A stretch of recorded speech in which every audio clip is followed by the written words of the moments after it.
que são medidas de controle mecânico na prevenção de doenças? Resposta: medidas de controle mecânico são ações que visam eliminar ou reduzir a presença de vetores ou agentes causadores de doenças por meio de métodos físicos, como limpeza, remoção de criadouros e barreiras físicas. Quais são exemplos de medidas de controle mecânico na prevenção de doenças transmitidas por vetores? Resposta: exemplos de medidas de controle mecânico incluem eliminação de recipientes que possam acumular água parada, limpeza de áreas propícias à proliferação de vetores, instalação de telas em janelas e portas para impedir a entrada de mosquitos, entre outros. O que são medidas de controle químico na prevenção de doenças? Resposta: medidas de controle químico são ações que envolvem o uso de substâncias químicas para combater vetores ou agentes causadores de doenças, como inseticidas e larvicidas. Como é realizado o controle químico de vetores em áreas de risco?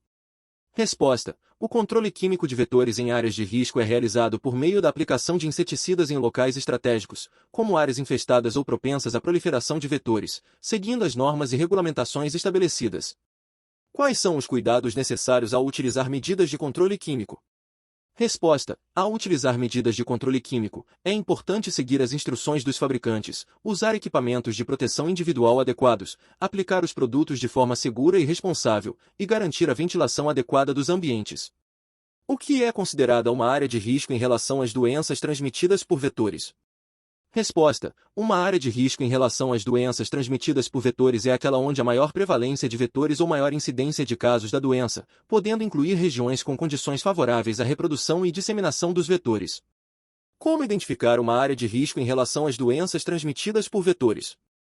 Resposta: uma área de risco em relação às doenças transmitidas por vetores pode ser identificada por meio de informações epidemiológicas, registros de casos da doença, presença de vetores e condições ambientais favoráveis ao seu desenvolvimento. Quais são as ações recomendadas em áreas de risco para a prevenção de doenças transmitidas por vetores? Resposta: em áreas de risco, são recomendadas ações como educação em saúde, mobilização comunitária, monitoramento de vetores, implementação de medidas de controle mecânico e químico, além de campanhas de vacinação, quando aplicável.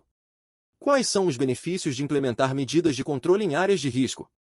Resposta: implementar medidas de controle em áreas de risco pode reduzir a incidência de doenças transmitidas por vetores, evitar surtos e epidemias, proteger a saúde da população e promover um ambiente mais seguro.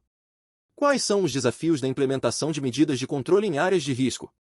Resposta: alguns desafios da implementação de medidas de controle em áreas de risco incluem a necessidade de recursos adequados, capacitação dos profissionais envolvidos, engajamento da comunidade, monitoramento constante e sustentabilidade das ações ao longo do tempo.